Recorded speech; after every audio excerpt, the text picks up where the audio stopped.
Hello, everybody. Welcome back to Jazz Talk, my favorite segment of the show. This week we have a very special guest, Zeke. Thank you for coming on. Is this thing on? This thing is on. All right. Hi. Hi. Tell him a little bit about yourself. I am a freshman student here at West Texas A&M. Mm-hmm. I am formerly from Fort Worth, Texas. Mm-hmm. You know, home of TCU and home of I don't know, a lot of things. Yeah. Decided to come here and do music education as my BM. Yeah. And then hopefully either teach or get a master's. I see. Yeah. What instrument do you play? I do play mainly upright bass and electric bass. That's what I'm here for. Okay. How long have you been playing the bass for? I have been playing bass for going on now 8 years. 8 years. Okay. Yes.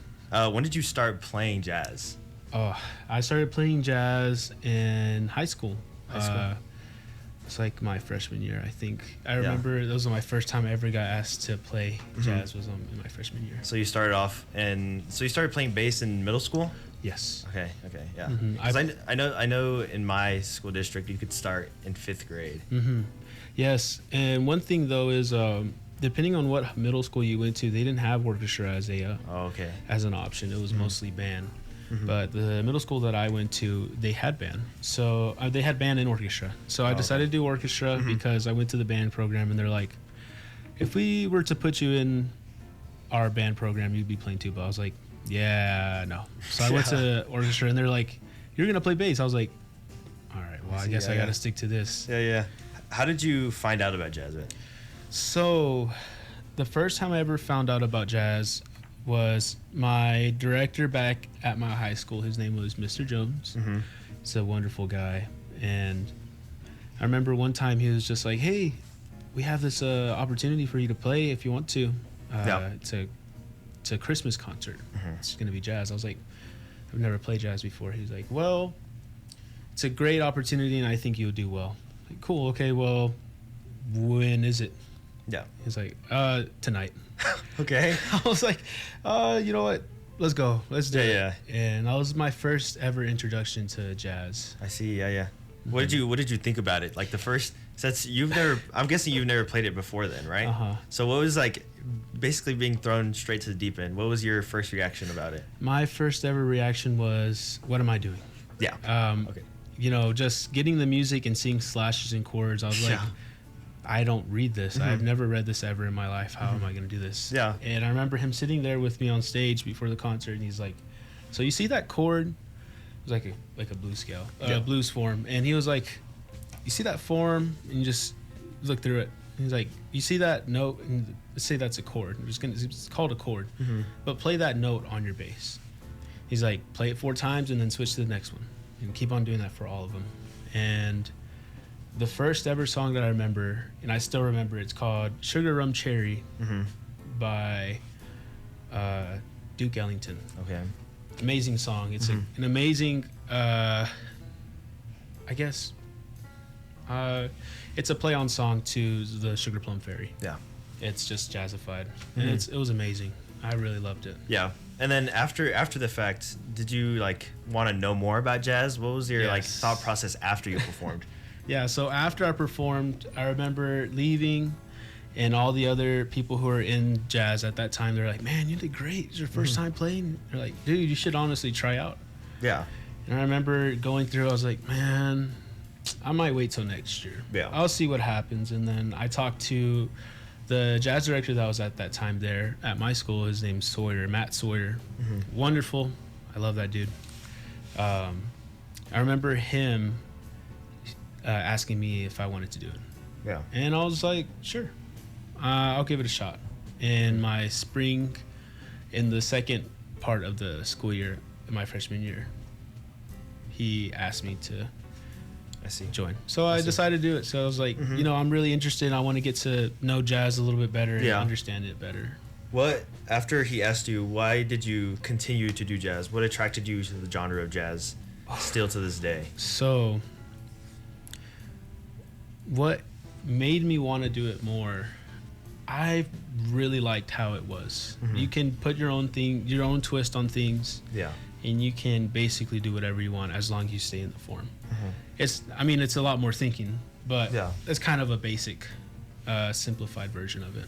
Yeah. And that's what kind of made me want to do it more, because in classical you're like, oh, you have to follow this and you have notes, and they don't really have a lot of improvisation. Well, now seeing how music is in a college level, I see that most of classical music was improvised. Mm-hmm.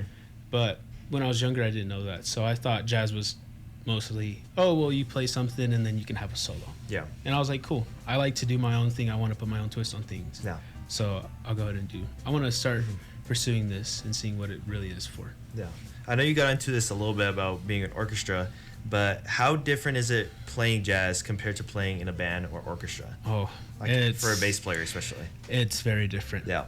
The role you have in orchestra as a bass player is you're kind of like the heartbeat, and you're kind of helping everyone keep tempo most of the time. Most of the time we'll have a melody, but for majority of the time when we're playing a song, it's kind of just you're playing on 1 and 3 or 2 and 4, and you're kind of just keeping that. You just want to keep tempo. Yeah. In jazz setting, you're also keeping tempo, but you're also being very interactive with everyone else who's in the band. Yeah. So let's say I'm listening to someone's solo. I want to integrate what they're playing in their solo into my playing, so it sounds like we're all talking and communicating at the same time. I see. Yeah. How differently do you think when you're playing jazz band? I know you're talking about. I talked last week with Carson about this, or 2 weeks ago now. I talked to Carson that he feels like the bass is kind of like, almost not what the drums does, but by keeping the band together, but like kind of like an extra support system. Yes. Yeah. So the way I can see myself helping out in jazz as a bass player is we're kind of helping keep that tempo, but we're also playing our own thing. We're not just, the rhythm section is made up with piano, guitar, bass, and drums. Drums are the one who keep time for everything throughout the whole entire song. Piano makes embellishments and chords and all these little crispy parts in the jazz music that makes jazz what it is. Guitar is the same way. Yeah. As a bass player, we flip-flop through keeping rhythm and also adding embellishments to making it sound more lively at the end of the song. Yeah. What are some of your biggest role models you have in the world of jazz? My biggest role model, and if there's people listening to it, they know. Yeah. It's Charles Mingus. Yes. I love that dude. And I say he's probably one of my main, probably the number one person I look up to for jazz. Yeah. And also like some of the greatest, like Duke Ellington and Miles Davis, all these really great jazz soloists and composers and band leaders that kind of shaped me to what, if I want to be a great jazz musician, what did they do so I can lead myself to that point. What are some of role models you personally know that you look up to in the world of jazz? Man, that's hard.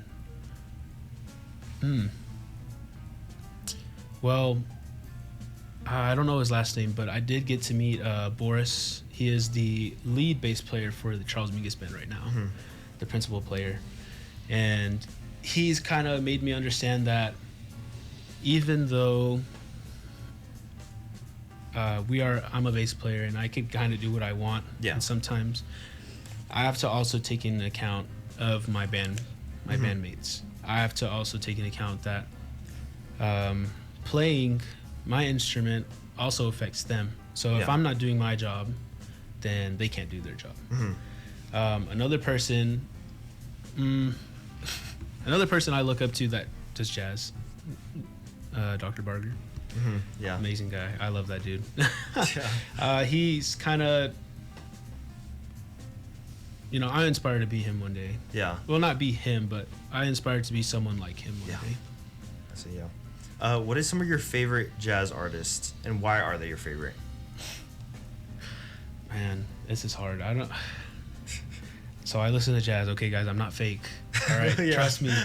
It's just sometimes I don't know the names of people. Yeah. But I mean, I'll go ahead and talk about Mingus. Why he's my favorite. Well, Charles Mingus was a bass player, Yeah. so I thought that was pretty cool. You know, listening to jazz and looking at jazz, there was also like Stan Getz and all these other jazz people that I was like, cool. So we have trumpet, saxophones, trombones, and like Duke Ellington, he was a pianist, and I was like, cool. What about any bass players who are band leaders? And Charles Mingus was the first one that I ever learned about. And there was this one time in my junior year where I kind of had like a burnout. Yeah. It was my first ever burnout, and I was really tempted to just drop music in total. And this time, I remember talking to my jazz teacher, and he was like, "Well, you shouldn't. We have this song we're gonna play. It's called Duke Ellington's Sound of Love, and I think you should check it out." Cool. I checked it out, and I remember listening to it and crying, and it was just such a great piece. It still is. And in this song, there's I think almost 2-minute bass solo, and then there's a bass cadenza at the end. And I remember listening to it, and I was like, man, how do I get that good? How do I get to play like him? And it really pushed me to want to do better and stay in music and see what it really has for me. What's one of your favorite subgenres of jazz? For me personally, I really like samba jazz. So what are some of your standout subgenres that you really enjoy listening to? Samba jazz is really good. I do love that. I really love avant-garde jazz. Like Mars from John Coltrane is a really great piece in my opinion. All these other amazing people. Charles Mingus in his later years did a lot of avant-garde jazz. And he still did in his earlier years, but he kind of pushed me to listening to a lot more of free-flowing and experimental music. What are you thinking about? What's going through your mind when you're doing an improvised solo? I don't know. Yeah. It's kind of weird. Yeah. It really depends on what I'm playing, how fast it is, how slow it is. If it's something slow, I'm kind of just thinking about kind of my life. Yeah. Looking kind of almost into my childhood, and also just trying to think of colors of the music. I see, yeah. You know, slow music, depending on what it is, I see blue or I'll see purple, and I try to kind of convey what that is feeling to me. I see. And same thing with fast music. You know, fast music, like bebop and up-tempo swings, I can see almost like someone dancing. Yeah. And I try to play like if someone was trying to dance to that music. I know you got into a little bit of what you think and what you feel when you're playing these improvised solos. So my next question is, why do you think jazz and people's emotions have such a close connection to each other? Well, I do think playing music, not just jazz, is a way that someone can speak their feelings. And especially with jazz, it being so free, and you kind of basically get to almost say what you want through the music. And I think the reason why jazz and emotions have so much in common, it's almost the same. I mean, with our emotions, sometimes we do say them to the right people, and sometimes our emotions aren't conveyed unless we talk about them, and sometimes it's hard for us. So like me, one of the best ways I would do it is sometimes I'll put on a track or a backing track and I'll play with it, just to kind of give myself some time to reflect and see how I'm really feeling in that time. And I don't really know. I get you. It's a weird. It's hard. It's a hard thing to explain. It's a very hard thing to explain. Well, this next segment is a pretty popular one among my guests. Is this jazz or not? Where basically I ask you different questions about artists or things, and I get your opinion if you think it's actually true jazz or fake jazz. All right. First one up. Do you think Frank Sinatra is jazz? To some extent, yes. Yes. I think so. I think he was a turning point where it started going to something else. But it was kind of like that point between, is this starting to get into jazz or is it starting to get into a different type of genre of music? Okay, next one is leve jazz. Oh, I'm gonna have to say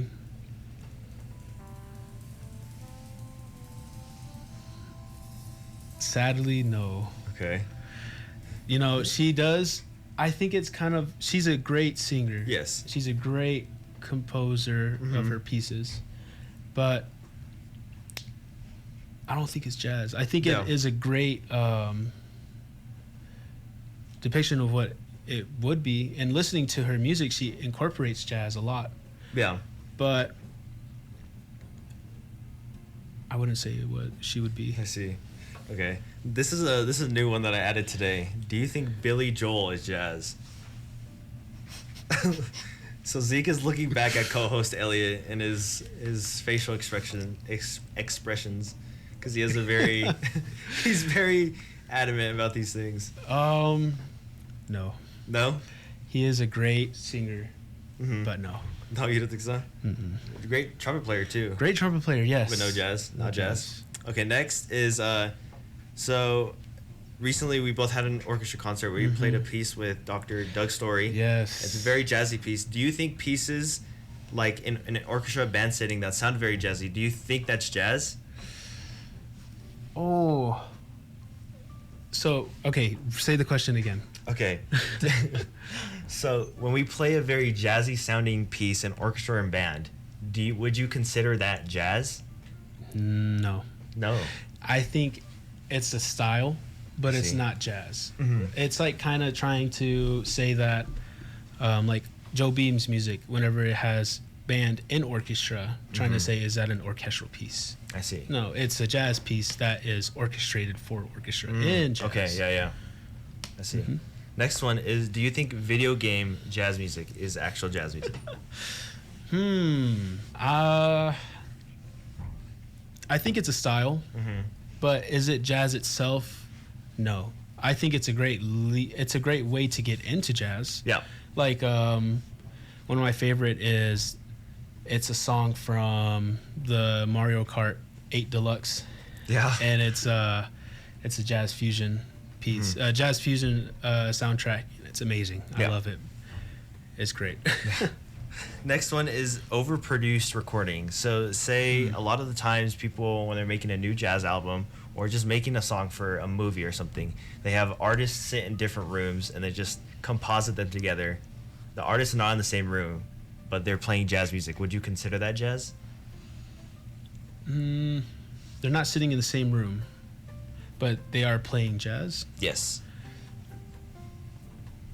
So it's very much like you have to play this, almost like video game music. You have to play this. No stranding off into like improvising or like adding your own style to it. Would you consider that jazz? Yes. No. That's hard. Yeah. Can I say yes and no? That's. I mean, if you give your reasonings for both, yeah. Yes, and yes, because there are some tunes where it's just read by the paper. Yeah. And you just read the paper. But there's also, in some point, no, because I feel like jazz is supposed to bring people together. Yeah. And in this sense, I mean, yes, we're recording, but playing parts and then splicing them together, it's kind of like it defeats the purpose of what jazz was supposed to be. Yeah. Jazz is supposed to be something that brought people who needed it together. Jazz was originated from the blues. The blues is from a feeling of feeling like we have nothing. Yeah. And jazz was that light to what brings people who need it together. Okay, last one. With a lot of modern songs taking many jazz implements, like for example leve, would you consider songs that have very like a small portion of jazz like style in it to the whole song to be jazz? So say if it's a 3-minute long song and you have a 30-second jazz portion, would you consider the whole song to be jazz or no? A good example I like talking about is Kendrick Lamar songs where they have a whole like saxophone lick. Yeah. You know? Would you consider those jazz or no? I couldn't. You couldn't? it's super cool whenever artists decide to take a sample like that. Yeah. I think it's really creative, but I couldn't call it jazz. I think it's a really great. They're really smart for doing that because they're reusing music. Yeah. That's great. That's cool. But at the same time, it would be really nice to also come up with something your own. I see. Okay, my next question that I have for you is, if you could take the writing ability or the playing ability of any jazz artist, who would you pick and why would you pick them? Well, I would pick, what's his name? There's this really great jazz player that I know. He's a bassist. His name is Christian McBride. I would take his playing ability. He's amazing. He is someone I look up to. I should have said that earlier. He's someone I look up to as a bass player in modern time. Yeah. The writing ability.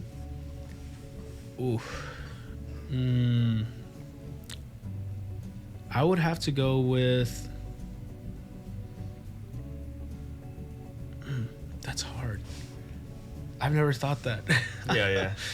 Man, that one stumped me. I can't answer that one. There's so many great jazz composers that very, very good. I couldn't pick. That's okay. What is some of your favorite memories relating to jazz? Either that being a performance, a conversation you had with someone you met, just some of your favorite memories you've had relating to jazz. So, my junior year, I got the opportunity to go to New York. Yeah. And this was for Mingus Festival with my high school band at this time. I remember getting there and just experiencing New York for the first time. I remember getting on the bus and it was quiet. And as soon as they opened the doors to let us out, it was kind of like loud, cars honking, smelled horrible, and just loud. And I was getting like, oh my gosh, what is this? But later in that week, we get to the New School of Music where we are about to perform. We get into this practice room. We're all rehearsing together, and the bass principal player Boris comes in the room, and he's listening to us play. We're playing Fables of Faubus. We're playing that song, and halfway through the song, he stops us, and he's like, "Okay, flutes do this, saxophones do this," and everyone just kind of filled together. And then at the end, before he starts, he's like, "Oh, and bass player, play the right notes." And he's looking right at me, and I remember just turning red, and I was really embarrassed because I've never had someone tell me to do my job. I'm not someone who likes to be told what to do. And in front of my bandmates, I was like, "Oh, this guy's making me upset." But he was right. I wasn't playing the right notes. And he kind of made me understand that I need to do my job. Yeah. We're about to perform in front of something nationally. I need to perform my job.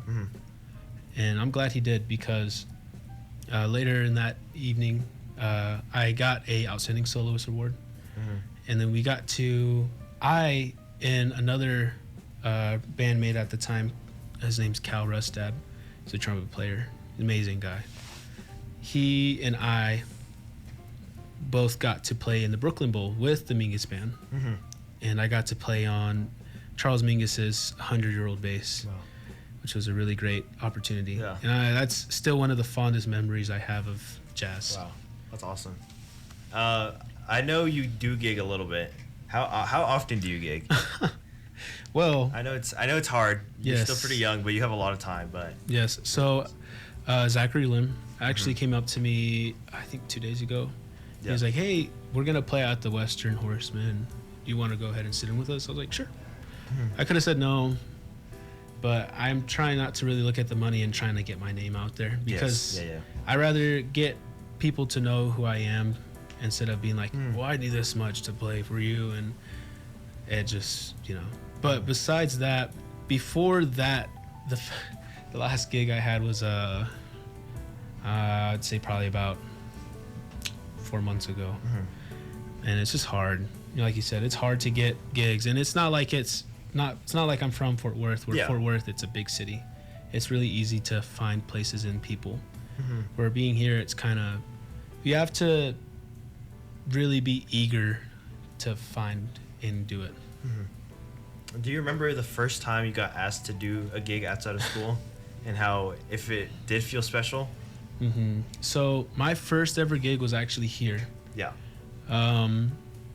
The main one that I remember is I remember Dr. Barger asking if I could play bass for him. Like, cool, sure, I'll do it. And I remember playing bass and actually getting to play with actually like studied musicians that have been playing for well over 10 years. And it just felt awesome. I was like, this is so cool. I'm getting paid to play, and I feel like I'm doing a pretty good job for what I'm doing for the first time. Yeah. And it was hard because playing with the same group for 4 years in a combo, it's like we already kind of vibe. Yeah. But playing with 3 other musicians that I don't even know, I've never met in my life, it was kind of like, what do I do? Yeah, I get you. And just, it was amazing. Yeah. I loved it. And it just kind of makes me, it humbles me and also serves something to me that says, this is why I do music. I see, yeah. How do you feel about the current direction that jazz as a whole is going?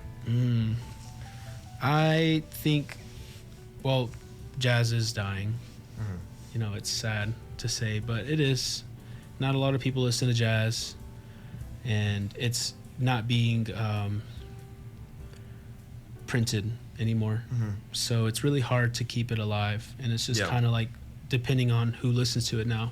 But with all the artists who use jazz in their music, I think it's almost heading towards somewhat of a little bit of a revival, because it's getting, I feel like it's might be interesting people to want to check it out. Yeah. I remember just one time I was in the car with my buddy back at home, and I started playing jazz music because I listen to whatever I want in my car. And I was playing some jazz, and he was just like, man, this is good music. He listens to rap and all this stuff. He was like, man, this is good music. What is it called? I just told him, and he was like, dude, I need to check it out. I was like, hey, you should. It's something that I think everyone should check out at least once. Yeah. Well, as we come up to closing of our interview, the last question I have for you is, what advice do you have for any up-and-coming jazz musicians? If I could have told myself in high school where I would be now, and how should I look towards doing that? Yeah. Don't be afraid to speak up. Yeah. Don't be afraid to feel like you don't know what you're doing. But whatever you do, don't give up. Yeah. Make sure that what you do is meaningful to you.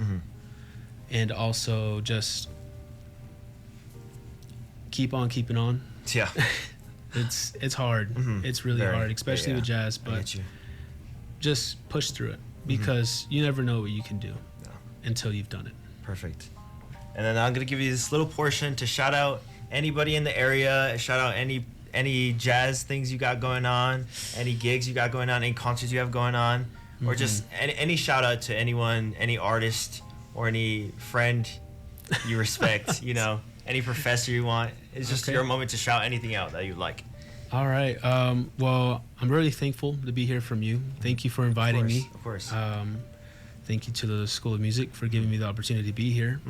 I thank God, and I think just everyone who supported me to be where I am now. Yeah. I'm really grateful to have the friends and the family that I've had in my life. And I'm really grateful to everyone listening. Thank you for supporting. Western Horseman, Monday, 7 to 9. There you go. You should go check it out. It's going to be 5 people playing. Zachary Lim, and I don't know who else is playing actually. Yeah. But check it out. Yeah. I think it'd be pretty cool. And then at the end of your interview, I asked my guests to recommend one song to be played and to be added to the playlist forever and ever. What song would you like to recommend?